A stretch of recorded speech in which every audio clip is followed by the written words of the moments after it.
În fiecare an, pe data de 7 ianuarie praznuim soborul Sfântului Ioan Botezatorul. Sfântul Ioan Botezatorul s-a născut în cetatea Orini, în familia preotului Zaharia. Elisabeta, mama sa, era descendenta a semintiei lui Aaron. Nașterea Sfântului Ioan Botezatorul a fost vestită de către îngerul Gabriel lui Zaharia, în timp ce acesta slujea la templu. Pentru ca nu va da crezare celor vestite de îngerul Gabriel, Zaharia va rămâne mut până la punerea numelui fiului său. Ioan Botezatorul, îngerul Domnului. Prorocul Maleahi l-a numit pe Ioan Botezatorul, îngerul Domnului, pentru că avea să-i gheitească calea, mal. 3:1, iar Mântuitorul recunoaște că Ioan este îngerul de care a vorbit Maleahi, Matei 11,1. De ce îl numim înger întrupat? Pentru că el a ajuns să poarte în ființa sa semnele biruinte asupra păcatului originar. Astfel, el nu și mai castiga peinea cu sudoarea frunții. Evanghelistul Marcu precizează, si Ioan era îmbrăcat în haina de par de Camila, avea cingatoare din piele împrejurul mijlocului si manca lacuste si miere salbatica, Marcu 1,6.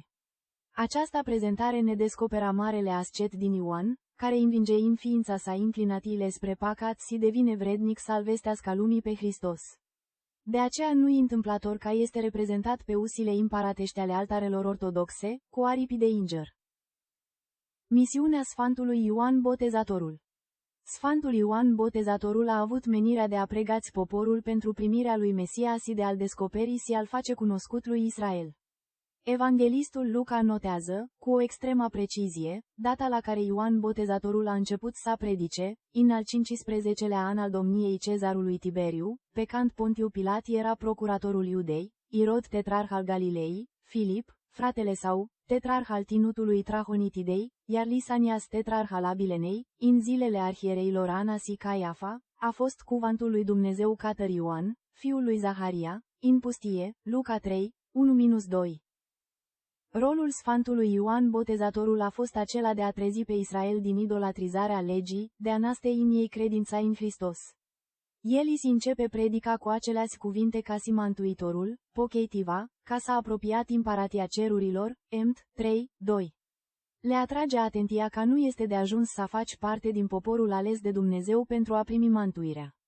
În acest sens le spune, Dumnezeu poate și din pietrele acestea să ridice fiul lui Avraam, Matei 3:9, Luca 3:8, descoperind că toate neamurile sunt chemate la mântuire. Convertirea propovăduită de Ioan presupunea recunoașterea stării de păcat în care se afla omenirea și înlăturarea certitudinilor oferite de doctrina faraiseică. Actul care consfințește convertirea este botezul lui Ioan.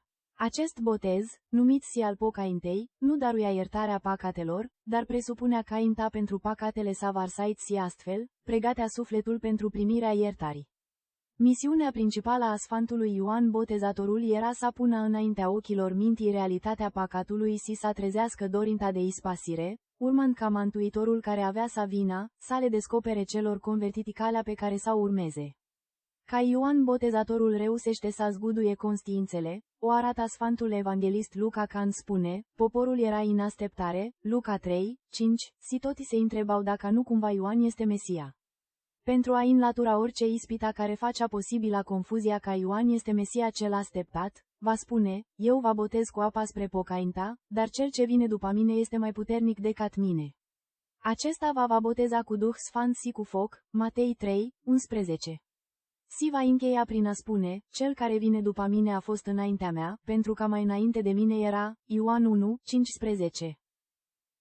Moartea Sfântului Ioan Botezatorul.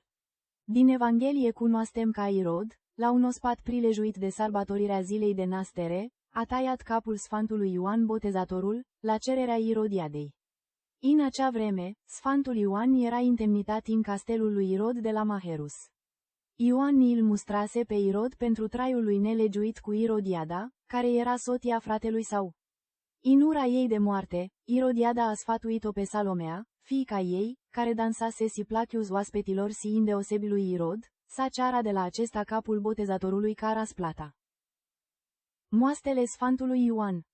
Potrivit tradiției, Ioan a fost înmormântat în Samaria, din relatările istoricilor Rufinus și Teodoret, aflam că mormantul sau a fost profanat în timpul imperatorului Iulian Apostatul, în anul 362. Astfel, o parte din moaste a fost arsa, iar cealaltă parte a fost dusă în Ierusalim, apoi în Alexandria. La 27 mai 395, a fost asezată în biserica ce îi poartă numele. Despre capul Sfântului nu se cunosc foarte multe lucruri. El a fost de 3 ori pierdut și de 3 ori aflat. Astăzi, capul Sfântului se afla la Roma.